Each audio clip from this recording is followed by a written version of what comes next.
Nazi Nukes. By Chris Lowry. Chapter 1. Warner Yeager settled the headset against his ear and tried to tune out the chirping of the tree frogs and crickets that threatened to drown on the ping he just heard. He waved the metal wand in his hand back and forth across the ground. There it was again. A definite ping. He reached into the pouch he carried at his side and placed an orange flag on a thin wire into the soft earth, then glanced up at the sky. Twilight was falling, and he cursed. "Damn it," he muttered. There wasn't enough time to hike back to his car, lug out the ground-penetrating radar equipment he had jury-rigged into a backpack and make it to the spot before night fell in the Black Forest. It would be too dark to hunt, too dark to determine if his reasoning was correct or if he had just discovered another false hope buried under 70 years of loam and dirt. He sighed and turned back to his car. He drew a small can of red paint from his pocket and blazed the trees nearest the orange flag. It had happened in the past, that when he returned to a spot where he knew a flag had been, it was gone. Even his footsteps had been erased.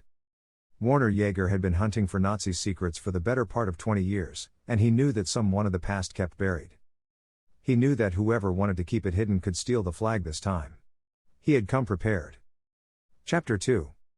They call it van life in the US, but no matter how you sliced it, Warner was still homeless.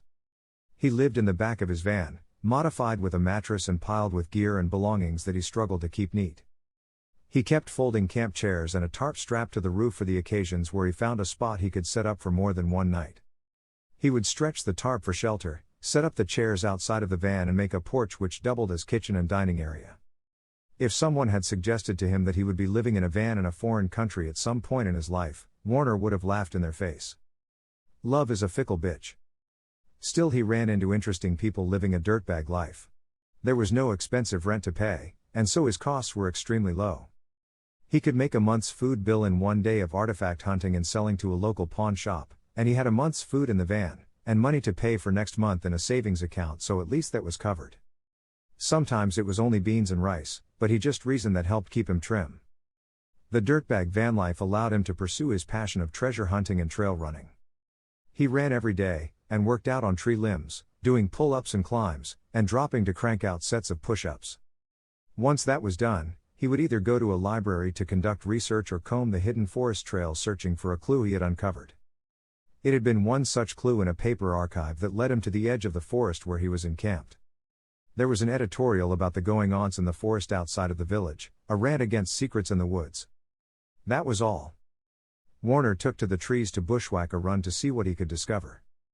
Ever since he was a young boy, he could navigate the woods without much fear. Call it an innate sense of direction, he never seemed to get lost, and if he occasionally found a new way back to camp, that was just wandering.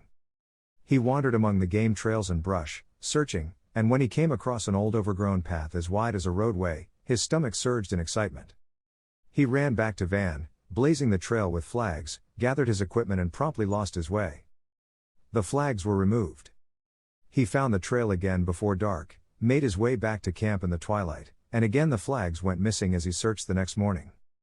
Resolved, Warner loaded up a can of spray paint and his equipment. He found the road and followed it to the terminus, marking trees along the way.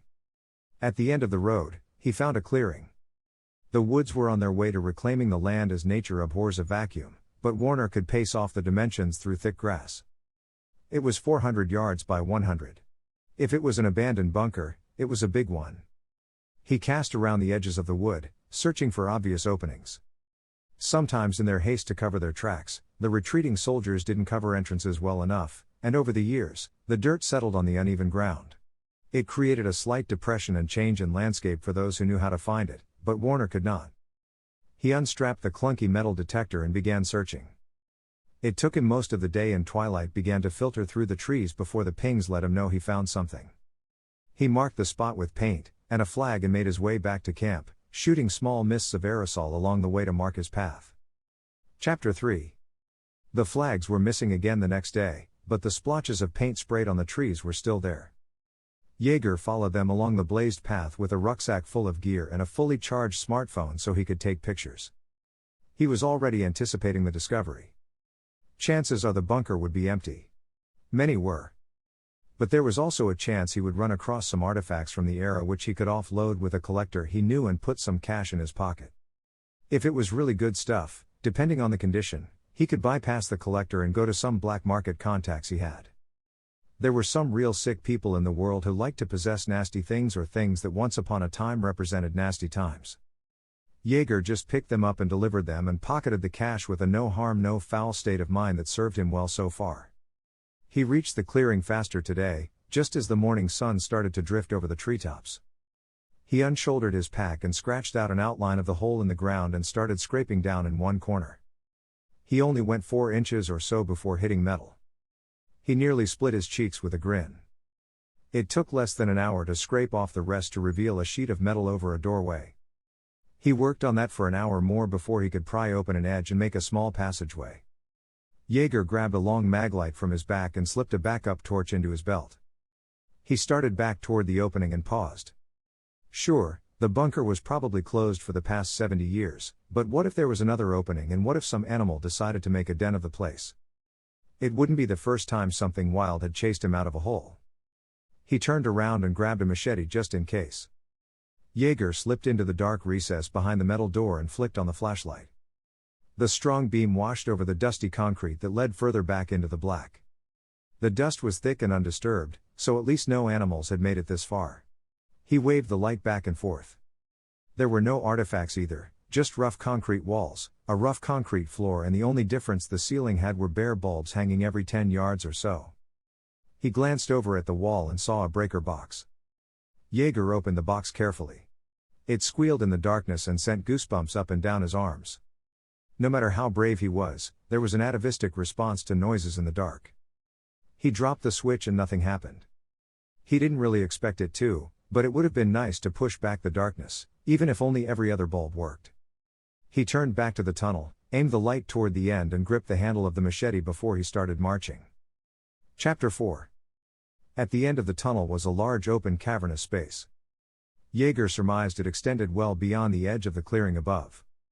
He had traveled at least 100 meters on a gradual slope to discover the large empty bunker. He played the beam of the light across the empty room, disappointed at the lack of any artifacts or proof that the bunker had even been used. He sighed. It looked like this expedition was another bust. One more in a series that would keep him eating beans and rice for lunch and dinner until he could score again. He pulled out his camera phone and snapped off a few shots to post on an urban explorer site he occasionally visited. The flash filled the cavern with explosions of blue and he caught the edge of a shadow out of the corner of his eye. He turned the maglite on it and saw a door nestled into the wall. It was 15 feet across and twice as high, and partially open, creating the shadow against the smooth surface of the concrete as the light played over it. Jaeger investigated. It took him a moment to open the doorway. The mechanism had frozen on its tracks, caked by decades of dust, the grease turned to grit and grime.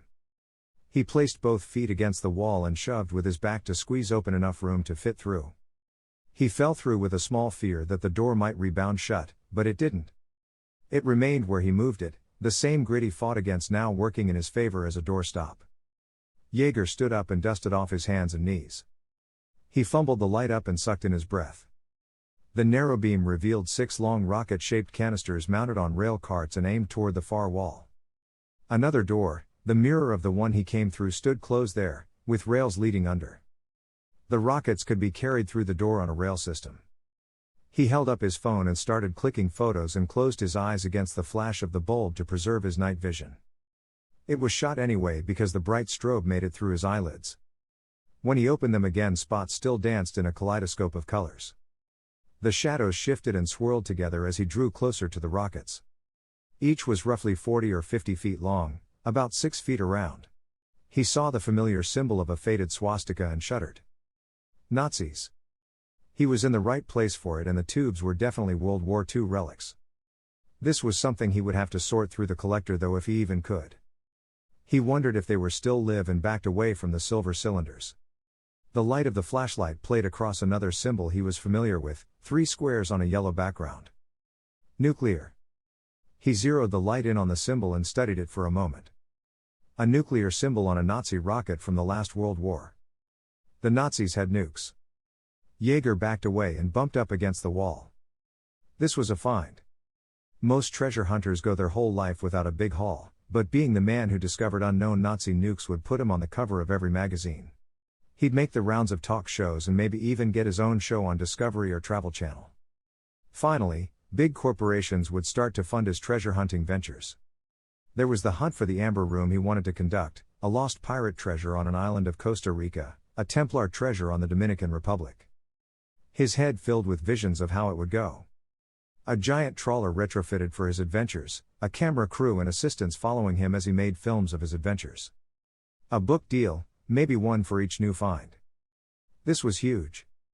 He grinned in the darkness and lifted the camera again to snap pictures of the symbol on the rockets. No one knew the Nazis had nuclear weapons during the war, he thought he remembered. They must have been experimenting though, a lot, because the US and Russia repatriated German scientists to build their own nuclear bombs. This find would rewrite history and Warner Yeager's name would be on it. He strolled around the 6 missiles, capturing them from different angles and recording them to his device. He walked to the door on the far end and tried to open it, but it wouldn't budge. A set of shelves next to the door contained some small artifacts he could sell right away for some quick cash while he waited for the big payday to come down the pipe. He smiled as he rested the machete on the top shelf and filled his bag with 2 dust-covered bayonets, a partially disassembled Luger and cartridges marked with swastikas, ammunition used exclusively by the SS. There was even a dust-covered flag folded on the second shelf he carefully inserted into his pack. Yeager had to remind himself to be patient. This discovery was his, and he could come back to do more searching with better light. The first thing he had to do though was get the word out about the discovery to start the ball rolling on the big payday. And he knew just the right person who loved big paydays and happened to be a journalist. Not that he needed a reason to call Heidi again, but this time she might listen. Chapter 5. The phone trilled in his ear. He let it ring 6 times, hung up and dialed again. Come on, he muttered into the headset. She answered. Warner, she sighed. I told you not to call me. The memory of her accent sent a thrill down his groin. Cultured, guttural and electric, much like Heidi. She was the reason he left the US, she was the reason he became a treasure hunter and she was the reason he spent most of his nights now alone in the woods. Hell, she was the reason he spent most of his nights alone. Heidi, he whispered. I found something. Why are you whispering? I can barely hear you. They might be listening. Who are they? No, Warner, no. I'm hanging up now. Wait, he shouted into the phone. Don't hang up. The dial tone answered him. He tried again, and it rang over to a busy signal. She must have tipped the house phone off the hook, so he couldn't get through. He'd have to go over. If they were in the US, she probably would have pulled a restraining order on him. Germany wasn't so vigilant about it yet. Not that he was violent, far from it with her. Quite the opposite actually. When he found her riding another lover in the bed he shared, he got angry and yelled. She hit him in the balls, then her lover got out of bed and beat him senseless.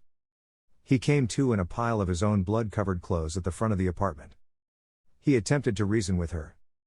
There was no way he could be homeless in another country and her lover handily emptied out his wallet before depositing him on the wet sidewalk. She wouldn't listen. So, he stole her car. He reasoned that the hairy man she was sexing up paid for it, or at least a long-term rental. But where the German court systems were a little lax on stalking law restraints, they were very up-to-date on car theft. Or car borrowing. They found it the next day while he was in a roadside cafe making use of the facilities. Warner slipped out of the back door and just like that became a slightly wanted fugitive. It took him months to build up the money to fund a treasure expedition, and luck played a big role in that. Now that he had actually discovered something, he needed to share it with the world and Heidi was the only journalist he knew. It wasn't the Amber Room, a treasure she would have squealed over and probably taken him back if he had found. But it was big. Nukes. Ancient nuclear bombs on old missiles. His breath caught in his throat as he remembered the dust-covered faded yellow and black radiation symbol etched on the cylinders. Someone needed to know. He should call the police, he reasoned. But they might take exception at a fugitive turning in tips. Besides, he didn't want to go to jail. He wanted a news story and some fame, and maybe a little money to go along with it so he could hire an attorney to take care of the problem. That resolved, he shoved his hands in his pockets and wandered back to the old beat-up van he called home and headquarters. He was going to knock on Heidi's door and make her listen to his story. Chapter 6. He knocked on her door 3 times before she opened it. He caught his breath at the sight of her. She glared at him. "What do you want, Warner?" She spat. "I found something," he answered. "I don't want to hear about it." She tried to shut the door. He pulled a tried-and-true salesman's technique and blocked the door with his boot. "But you will want to hear about it," he rushed. "Did you finally find a treasure?" Her tone was mocking. "Yes," he started to say. Her eyes lit up in greed and she relaxed the door open a bit. "But not a treasure like you think. Another kind of treasure." He watched her fingers tense on the door as she halted the swing inching open. "What is it?" She licked her lips. Heidi was an opportunist, he knew, and the hint of something more or something better would hook her. Maybe she saw something in his eyes, or in the fervent stance as he stood on the stoop. "I found a bunker from World War II?" "So what?" She shrugged. "People find bunker ruins all the time. The hills are riddled with bolt holes." But she didn't shut the door. "What was in it?" She licked her lips again. "Let me in and let's talk about it over a drink." He smiled as she stood back and nodded him through the door. "Rolf will be home in an hour," she warned him. "He won't find you here." "I'll be fast," he said and wiggled his eyebrows. She didn't smirk, didn't crack a smile. If she had, he might have thought he stood a chance. 1 in a million maybe. But a chance nonetheless. Chapter 7. "There you go, Warner, now you're famous." He stared at the story she had posted on her computer screen and clicked refresh a couple of times. "What are you doing?" She slapped away his hand. "I don't know, I expected it to get viewed or go viral or something." She shoved him away from her workstation. "It doesn't work like that, asshole," she kept pushing him toward the door. "It's after midnight, people won't read it until tomorrow. Get out. Go home." He put his rough calloused hands on top of her long thin soft fingers as they pressed into his chest. "Are you sure you don't want me to say?" he said in a low whisper. She popped him across the jaw and he stumbled into the wall. "No, Warner, I don't want you to stay. I didn't want you in here in the first place, but you had a good story. I posted it. It's out there. Now you get out there too or I'll tell Rolf." "Fuck Rolf," Warner nursed his sore jaw. "I did and I will when he gets home. And if you don't leave he may fuck you too." Warner stood up and straightened his hair. He gathered what was left of his dignity and marched for the door. "When I found this, I couldn't wait to share it with you. You're the only person I think about." "Think again, Warner. We're over. Kaput. Finito. Done. It doesn't matter what you discover, it's never going to happen between us again." He cracked open the door and stood in the frame for a moment. "Why, Heidi? Can you just tell me why after I came over here for you, and did all of this for you, why didn't you just talk to me about it first? I didn't ask you to come over here. You followed me. We were in love. We had sex. 72 times. God, Warner, you counted?" "Of course you count," he said. "It was magical. For you," she put her hands against the door and started shoving him out with it. "For me it was a chore. Something I did out of boredom. Like flipping through the channels. And it left me about as satisfied. Now get out." A giant hand clamped down on his collar and yanked him all the way out into the hall. Rolf lifted him up and growled rancid breath across his face. "You." "Me," Warner cringed. Rolf held him at arm's length and slowly drew back his fist. He took his time to make sure Warner could see it coming. And he could. The fist was large, dense, thick scar-covered knuckles that looked like they could bust a nose, or cheekbone or eye socket with very little effort. There are moments in a man's life that define his character, and getting pummeled was one of them. Rolf was a giant, some throwback to genetic selection that placed him over 6'8" and a solid wall of muscle.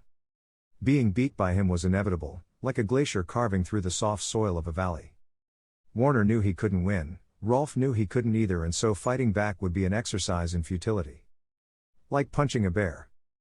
It might hurt his fist and piss off the bear. The fist reached the zenith of the apex and Rolf grinned. In a fight, even against superior odds when defeat is inevitable, a man is faced with choices. But the choice to take it like a man didn't really suit Jaeger, and the grin just pissed him off. Rolf released a small happy sigh and tensed. Warner kicked him in the nuts. Hard. Even giants have their weak spots, and Warner had seen Rolf in the nude. His weak spot was larger than average, with giant dangling weak spots that floated around commando under the thin sweatpants he had worn to work out. His toe connected with the target, but Jaeger wasn't swinging for just that spot. Like a good soccer player, or golfer, or even a karate expert, Warner knew that no one swings for the sweet spot. It's better to swing for a 0.5 feet past the sweet spot to gain better execution of the arc. Rolf collapsed on the flight of stairs. The kick was so sweet, so pure and powerful that the giant man couldn't even yowl. He did manage a mule. Spittle dripped from his slack mouth. Jaeger extracted himself from the tumbled heap and stared down in pity. His father had taught him to avoid fighting, but when fighting was unavoidable, cheat and be the one to walk away. He straightened the collar on his shirt. Rolf cupped his wounded crotch in one hand and reached out to grasp Warner's leg with the other. There was no way he was going to let him go until he recovered and finished the beating. Only this time it would be worse. He would multiply the pain and make Warner beg for death.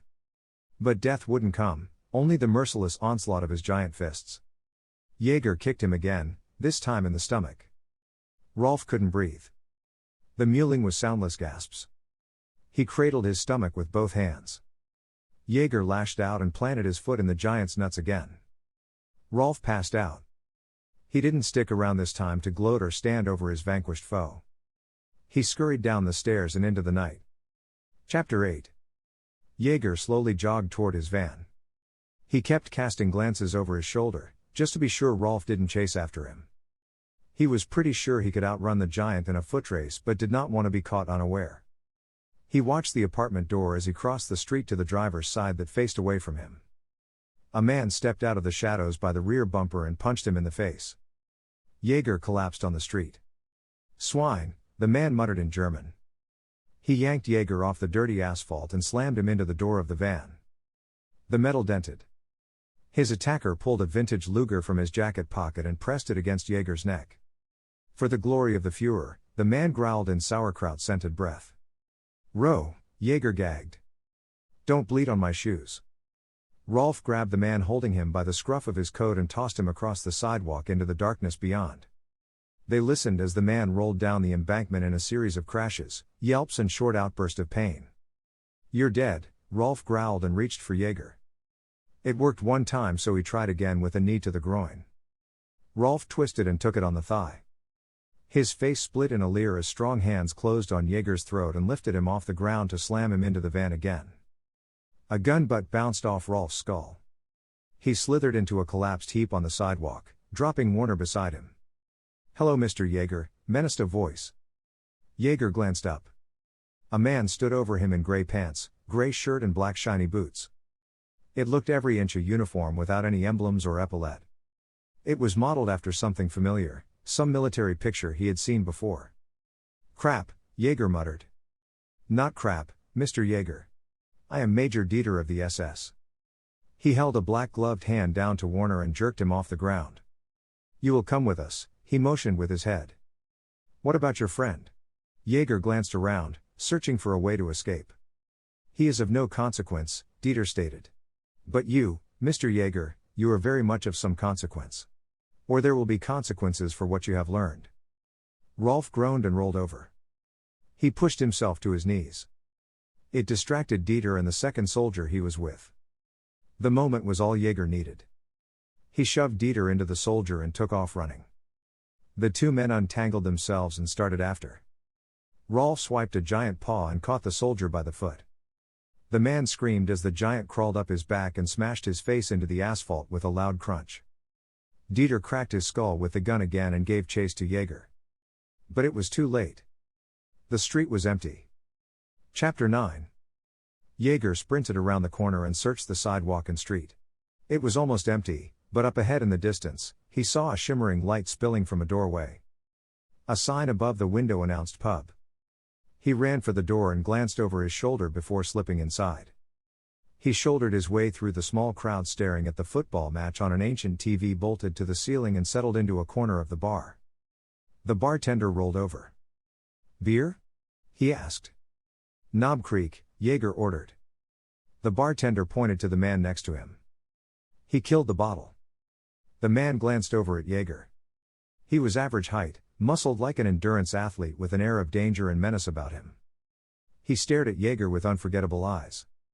"I'll give you $10 for that glass," Jaeger gasped. The man slid it across the bar top. "You look like you need it more than I do," he said.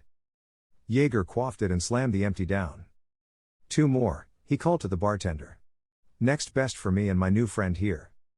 "Thank you," he said. Jaeger held out his hand. "No, thank you. It's good to hear a voice from home. I'm Warner Jaeger." "Brill Wingfield," said the man as he shook the outstretched hand. "I was taught to always buy a fellow expat a drink when I was able. I'm just glad I can return the favor." They toasted and sipped from the glasses the bartender set in front of them. Jaeger sucked his down and glanced at the door as it opened up. Two of the guards from his van stepped inside and glanced around. He ducked. "Trouble?" asked Brill. "The kind I don't need," said Jaeger. "Nazis. Those are still around?" "Apparently. And they're after me." Brill slid off the bar stool and finished his drink. He nodded toward a man trying to hide discreetly in the corner. "He's watching you too. Why don't you see if there's a back door?" Jaeger glanced at the man in the corner who buried his head in a beer bottle. The two SS guards noticed him and started shoving their way through the crowd. "Go," said Brill as he moved to intercept. Jaeger hurried for the hallway and what he hoped was a back exit. He glanced over his shoulder and watched his bar buddy do something fast with his hands. Both the SS collapsed to the ground in unconscious lumps. Jaeger ran down the hall, slipped through the kitchen and yipped in excitement as he found a back door.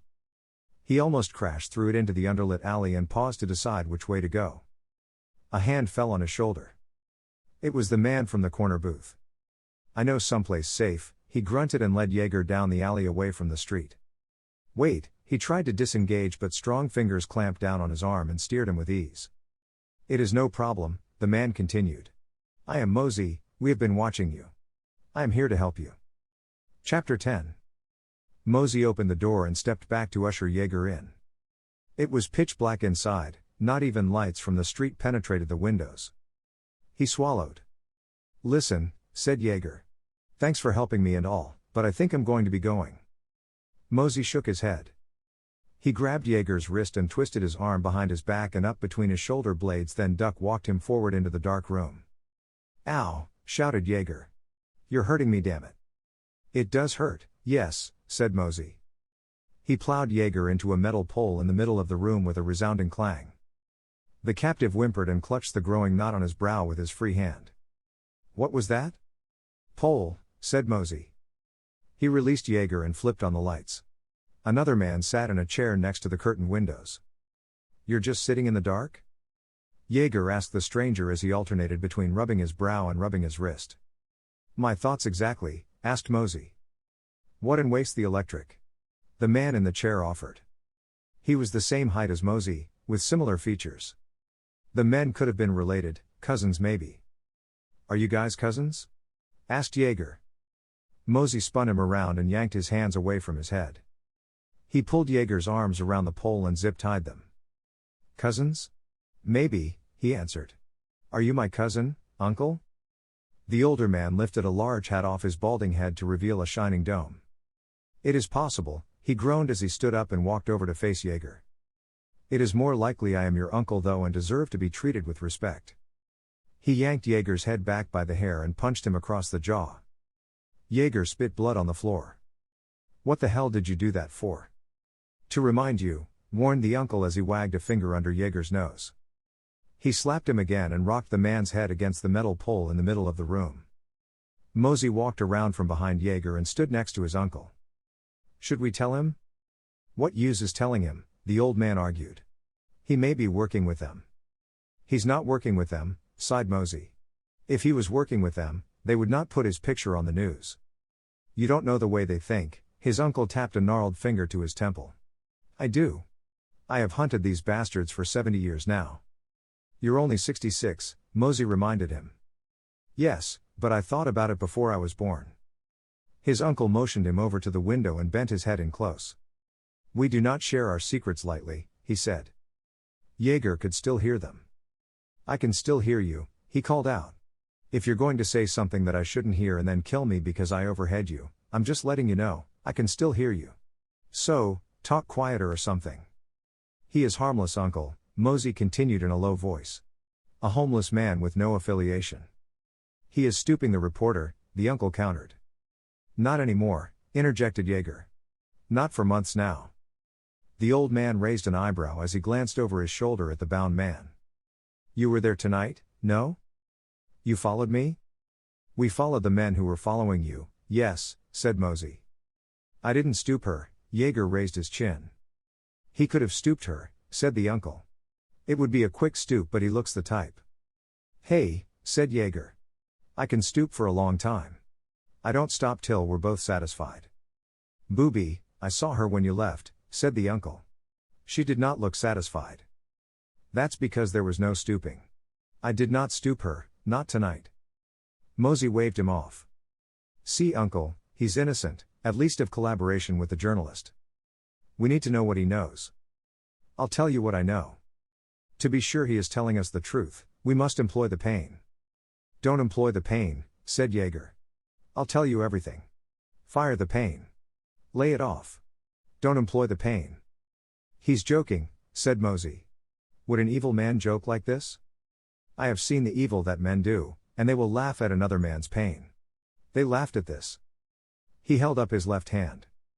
It was more a claw than a hand, the broken fingers healed into misshapen lumps and bumps. Gnarled, scarred and scary. Jaeger gulped. Look, I found this bunker and there were nuclear bombs in it, I think from World War II. They had a swastika on them. That's all I know, I swear.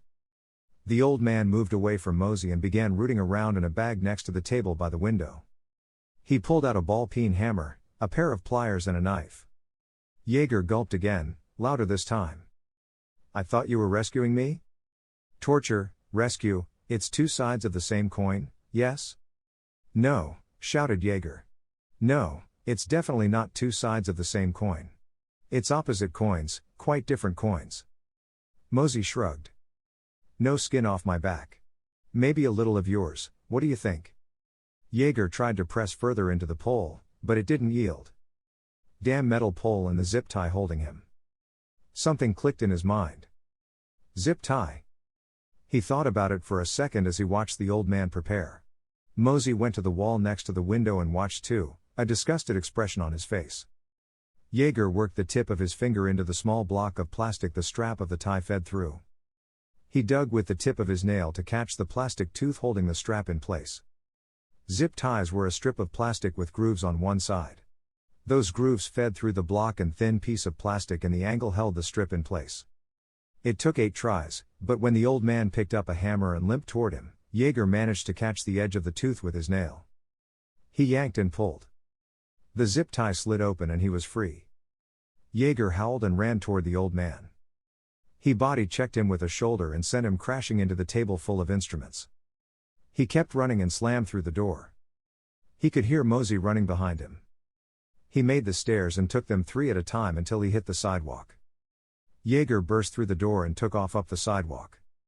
Out in the straightaway, all the trail running in the woods paid off and he darted around a corner before Mosey made it out of the entrance. Just to be sure, he slipped left on the next street and right 1 block more as he pounded on the pavement, running a zigzag pattern that carried him away from the warehouse. Chapter 11. Jaeger approached the corner of the building and peeked to sneak around. The coast was clear as far as he could see. He jogged down to his van, bending to check for anyone hiding under it before he climbed into the driver's door, cranked it up and squealed away in a cloud of rubber-scented smoke.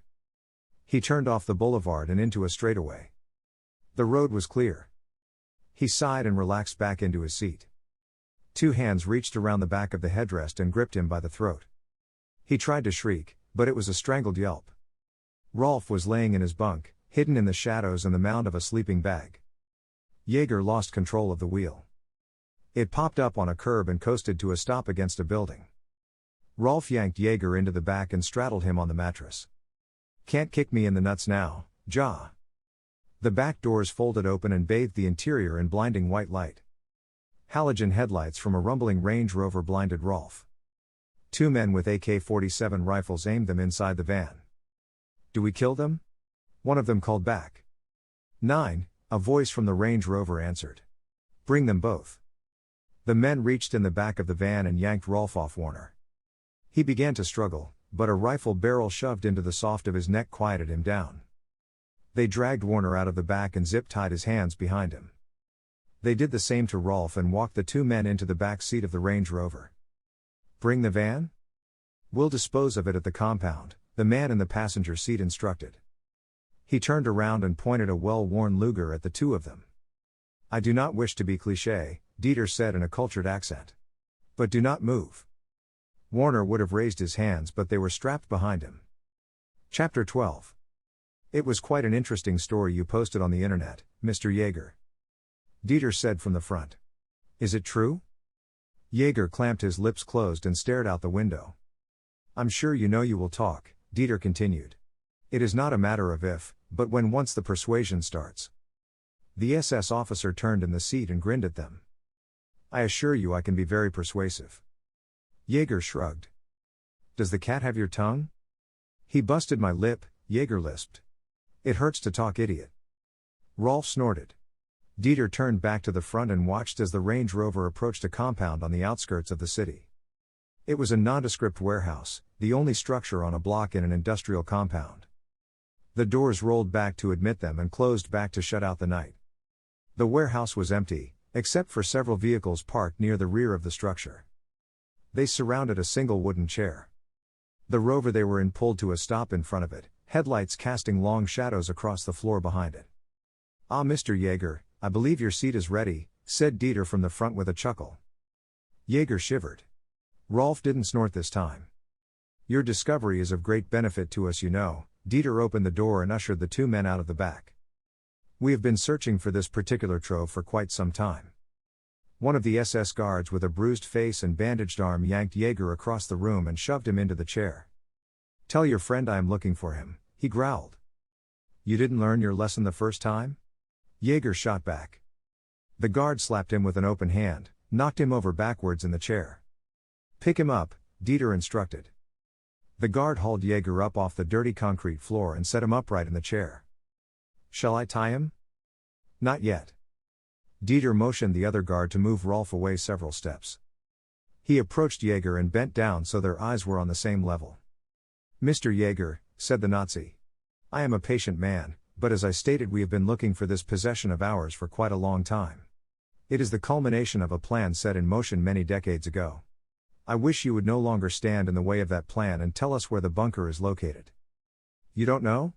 Jaeger asked. "If we knew, we would not need you." "But you were following me, removing the flags I had set." Dieter quirked up one eyebrow. "Someone else was following you?" He glanced at the two SS guards. "Juden," said the bruised man. "Das Juden," confirmed Dieter. "You see, it was not us. It was Mossad. Perhaps they hoped to thwart you as well before you delivered the weapons to us." "How could they know I would do that?" gulped Jaeger. "I wouldn't do that." "But Mr. Jaeger," grinned Dieter. "You will." He drew back a fist and slammed it into Jaeger's stomach. He doubled over. "Our fatherland has betrayed us." Dieter moved to one side. He slammed the back of his hand across Jaeger's cheek. Pain exploded across his face and he tried to cry out, but his breath was gone from the belly punch. "Germany has been a nuclear power since their treasonous pact with the Juden," he spat. "Now the Reich will be a nuclear power as well, with one small exception." "Your nukes are 70 years old?" gasped Warner. "No," shouted Dieter. "We're not afraid to use them. We will remove the poisonous Israel from the map." Jaeger caught his breath. "Couldn't you just scratch it out with a pen or a marker?" Dieter turned on him and marched over until their noses touched. "I see you are full of humor, Mr. Jaeger." "I'm full of blood and guts and fear," said Warner. "I didn't have humor for dinner." "Tell me, Mr. Jaeger, would you like to see those blood and guts and fear leak all over my clean concrete floor?" "I didn't know fear could leak," mumbled Warner. Dieter punched him in the stomach. He doubled over and retched.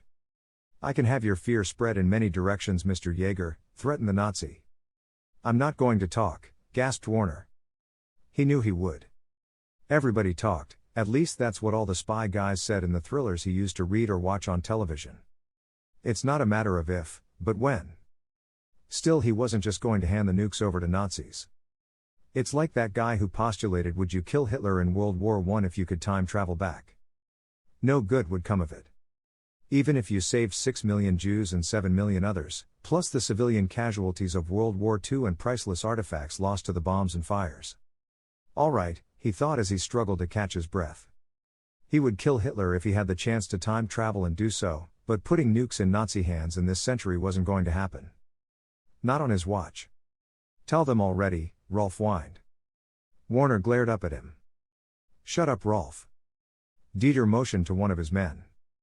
Two of them grabbed the giant and kicked the back of his knees so he buckled to the ground and knelt. Dieter pulled out a pitted bayonet and laid it against his throat. Tell us where you found the bunker, Mr. Jaeger, or your friend dies. Warner pushed himself up into a sitting position. Go ahead, he wiped his mouth. He's no friend of mine. The blade pressed deeper into the soft skin and drew blood. Rolf winced and whimpered. He began to struggle, and it was an effort for the two Nazi guards to hold him. I am quite serious, Mr. Jaeger. Tell him, whimpered Rolf. As am I, said Warner. He means nothing to me. He fucked my girlfriend, then beat my ass. Almost twice. I know you Nazis normally pay for that sort of thing, but I didn't like it. Dieter slapped the back of his hand across Rolf's face and nodded to the guards as he stepped away. Then perhaps the blade will work on you, Dieter advanced on him. Do your best, Nazi, Jaeger growled. He felt like Sergeant Rock or some other war-torn vet standing up the bullies of freedom. Or maybe he was just hoping the SS officer would get angry and accidentally kill him fast. It would make not telling them about the bunker so much easier. Bring out the girl, Dieter smirked. Two more SS guards hauled Heidi out of a room across from them. Her mouth was duct-taped and her hands were bound in front of her, eyes swollen and red from tears. She saw Rolf on the floor and screamed behind the gag. I find, said Dieter as she was dragged over to him, that tough men do not last long when tempted with a woman's flesh. He intertwined his fingers in her hair and yanked back to expose her neck. Shall I start here? He placed the blade against her pulsing jugular vein. Or lower still? The blade traced a shallow depression in her lily-white skin down her neck to nestle under a heaving breast. Or maybe. Dieter scraped the tip of the blade down her ribs and stomach, along the outer edge of her hip bone under the thin dress that clung to her body, and rested the tip between her legs. She sobbed. Rolf whimpered. Warner smirked. Yes, he loved her, there was no doubt in his mind. But was she worth a nuclear arsenal falling into the wrong hands? And were their hands any more wrong than these descendants of madmen?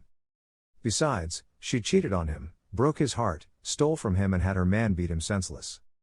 She turned him into a homeless dirtbag treasure hunter, scraping by on the fringe of society on a far shore from home. It would make sense to let them torture her first, and then lie to say Rolf was indeed a friend so they would work on him too. The sacrifice of the two of them would buy him time to figure a way out of the mess, or a way to get himself killed, and no matter what had gone wrong in his life, Warner knew that the one thing he was really good at was figuring out how to get out of a mess. But it was Heidi. And Rolf, but mostly Heidi. He did love her, and none was going to kill her because of it. He had visited this mess on her door when he chose to go to her to publish it. Wait, he stammered. Dieter let the blade rest. I'll talk, said Warner. Just let them go. You know that's quite impossible, said Dieter. That's the deal, Mein Kampf. Let them go and I'll take you to the bunker. You will tell us where it is. I can tell you, but that doesn't mean you'll find it. I didn't memorize the coordinates or anything. I can lead you there, right to the entrance. Dieter thought it over and nodded. He turned to the two SS guards. Take them back to their apartment and wait for instructions. Warner stood up and dusted off his pants. No, take them to a train station and let them get on a train. When I know they're safe, we'll go. You're not in a position to be making such demands, Dieter chided. You're getting what you want, Warner answered. And I'm the only one who knows exactly where what you want is. What you want, I got. Dieter shook his head. I have watched your American culture for decades, he snarled. Still I do not understand it. Your references, your choices, your weaknesses. Jamin Kraut. Just let them go. Dieter reached into the pocket of one of the guards and extracted a set of keys to a Range Rover. The one on the left, he held them out to Rolf. Leave it at the station and we will retrieve it. Rolf reached for the keys, but at the last second Dieter jerked them back. You will not speak of this, he said. Or we will come for you. Our connections reach everywhere. Into the police, the government, the press. There will be no safe haven for you and you will die. We will be silent. Rolf glanced over at the still gagged Heidi. She nodded in vigorous agreement. Rolf, called Warner. Take care of her. The giant took the keys from the Nazi and looped his arm around Heidi as he led her toward the waiting Range Rover. Of course I will take care of her, he said. What an idiotic thing to say. No, I mean I probably won't see you again. See her again. Yes, we can only hope, right? Isn't that what she has been saying to you all of this time? To be gone and stay gone. He opened the door and helped her inside the passenger seat. With a gentle touch, he reached up and stripped off the duct tape over her mouth. Heidi yelped. Damn you, Warner, she shouted over the giant's shoulder. Fuck you for bringing this to me. Fuck you for doing this. Rolf shut the door. He turned back toward the Nazis and Warner and flipped them the bird before moving to the driver's side. Are you regretting your decision to let them live now? Dieter chuckled. Jaeger shrugged. But yeah, the Nazi bastard was probably right. He was regretting it a little. Chapter 13. They didn't bind his hands this time. That was a good thing, he thought. He directed them to the edge of the woods and parked the Range Rovers at the spot where he camped. It's through here, he told them. Jaeger led them along the path, using the blazes of paint as guides. Plus the ground he had traversed several times was beginning to show signs of wear. A trained woodsman could make it out. Even though many hikers avoided this area of the woods, he wouldn't be surprised and the path to the bunker didn't remain a secret for too long. That gave him some comfort. He was pretty sure the Nazis were going to kill him there. At least someone would find his body before long, unless the woods reclaimed the path over the winter season and he would be trapped in the bunker forever. Lost and forgotten. Even Heidi would forget or at least forget to remember him. The look in her eyes, the fear both she and Rolf showed meant they wouldn't be talking to anyone. Hell, the Nazis would probably go back and kill them too, just to keep them quiet. If he died, no one would warn them. He led them into the clearing and marched to the depression in the ground. The metal was still bent back and he slithered down into the darkness, not waiting for them to follow. Dieter shouted and an SS guard dropped in beside him. He flicked on a flashlight and scanned around for Jaeger. He was standing there by the opening waiting. The guard aimed a pistol at him and instructed him to wait. For what, Jaeger wasn't sure. They were coming through the only way out. Where would he go? Move, instructed Dieter. The 4 SS guards spread out splaying splashes of light across the bunker walls. It's empty, Bruised Face reported. Dieter held his pistol toward Jaeger's face. It's in the other room, Jaeger held up both hands as he backed away. Lead, Dieter ordered. Jaeger led them to the door, following in his own dusty footprints from yesterday. There were 2 distinct sets of prints, one leading to the door, and one set away. Even if Mossad had followed him to the woods, at least they hadn't made it down here. They reached the door on the far side, still stuck in its grimy tracks. Through here, Jaeger slipped inside. Dieter and 2 guards were small enough to fit, but the other 2 men had been hitting the sausage and beer a little too hard, stretching the gray fabric of their uniform shirts to the absolute limit. They were muscle, sure, but with a thick layer of soft blubber on top. Big boys. Big boys couldn't fit in tight spaces. They cowered under Dieter's withering glare. Wait here, he said in a low voice. Jaeger was pretty sure he was going to be shot, but he was glad he wasn't riding back with them in the Range Rover. He turned to the room. The 2 SS and Dieter played lights across the empty cavern. Jaeger gulped. The nukes were gone. Which door now? Dieter asked. Jaeger gulped again. We are very close to the glory of the Fourth Reich, Mr. Jaeger. I grow very impatient with having to repeat myself. Jaeger raised a finger and pointed at the only other door to the room. He wasn't sure what he would do when they reached it. He had been unable to open it earlier, but someone must have. Mossad had to have found another way down here, that's why his were the only prints in the bunker. He spied the shelf and his machete still resting on top, untouched. The dust on the floor on either side of the rails showed dozens of footprints, scuffing a path that ran along either side straight to the door. Jaeger prayed that no one looked down, and if they did, he hoped they wouldn't ask questions. I need help opening it, he said as they reached the door. Dieter instructed the two SS guards to open it as Jaeger stood aside by the shelf. They sheathed their weapons and he offered to hold one of the flashlights. They gave him both. He stuck one under his left armpit to bathe the door in the funnel of light, and the other he held in his left hand. Dieter licked his lips as the two guards put their shoulders to the door and shoved. It groaned open with a gritting shriek. Dieter stepped closer and aimed his beam into the room beyond. He screamed. "She's..." Jaeger grabbed the machete and swung it around. He lopped off Dieter's hand holding the gun. The SS major's scream of rage rolled into a howl of agony. Both guards scrambled back as blood spurted from the end of the stump and bathed their faces and shirts. Jaeger dropped to his knees and pawed for the fallen Luger. The light under his shoulder fell and rolled across the floor, creating a cascade of shadows in the strobing effect. Jaeger grabbed the pistol, peeled off the clutching fingers just as the first guard shot at him. The bullet buzzed by his head with a whine and he yelped and fired back. It sounded like a bat hitting a side of meat followed by a thump on the floor.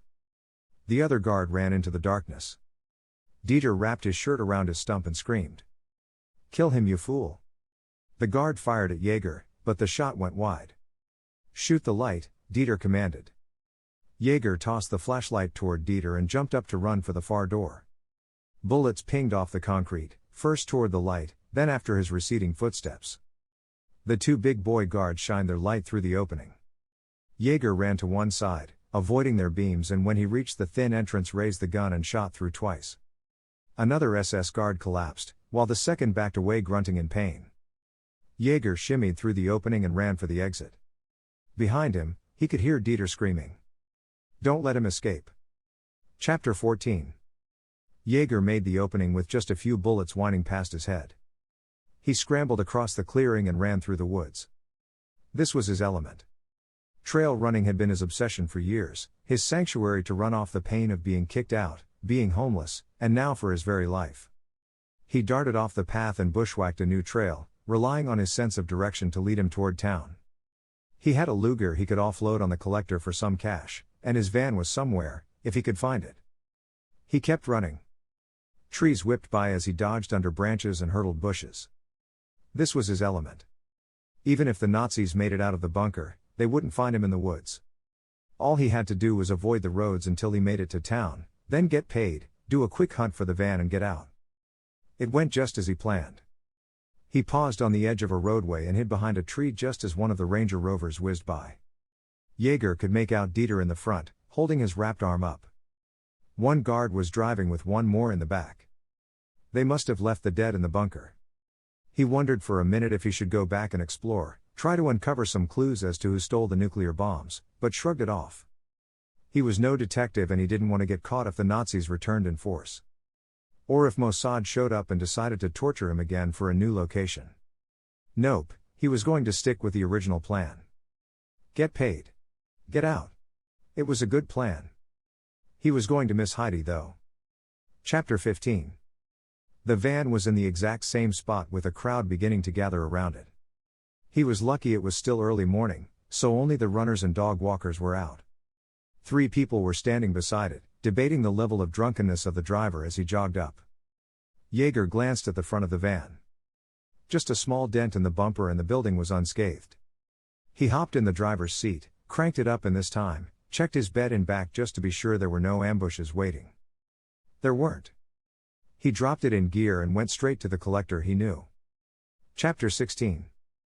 The collector opened the door on the first ring. "I know it's early," Jaeger started. "It's early," Fritz complained. "I am not done with my coffee yet. I found this authentic piece," Jaeger held out the Luger. "Plus some SS ammunition, and I wanted to see if you would buy them." The collector stood back and let him in. 15 minutes later, he was out of the door with several €100 in his pocket. He could gas up, grab some food and get gone. He wasn't sure where he would go yet.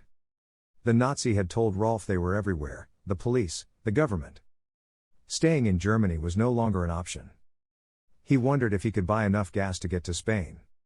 He heard Spain was lovely this time of the year, and he could hide out on the Camino Real. Chapter 17. Jaeger stepped through the door of the diner and glanced around. It wasn't crowded. He spied a seat on a stool at the far end of the counter and made a beeline for it. A hand grabbed his arm and yanked him around. You? He gasped. Are you following me? Brill Wingfield gripped his bicep and squeezed. Jaeger almost mewled. I was going to ask you the same thing. Brill stared at him with cold, flat eyes. Jaeger shivered. He had visited an aquarium to see a shark exhibit once, and that's what the look reminded him of, a shark's eyes. A predator sizing him up. I'm trying to escape, he said.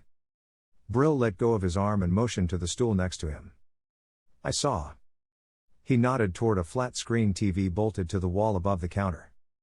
A picture of Jaeger's face showed up with the words wanted listed beside it. He tensed and started back toward the door. Sit, Brill commanded. It was a voice that brooked no dissent. Jaeger slid onto the stool and ducked down, working to be as inconspicuous as possible. Brill slid a knit cap into his lap. Put it on. Jaeger ducked his head under the cap and pulled it below his ears. It hid his hair and gave his face a different shape. And these? A pair of reading glasses slid across the countertop. Jaeger rested them on the bridge of his nose. Good enough, said Brill. Jaeger nodded. Thanks, he said. It wouldn't pass close inspection, but it would be enough for most people to overlook him. How are you here? Brill asked. I could ask you the same thing, he almost said, but bit it off. Brill Wingfield did not seem the type of man who waited for his questions to be answered.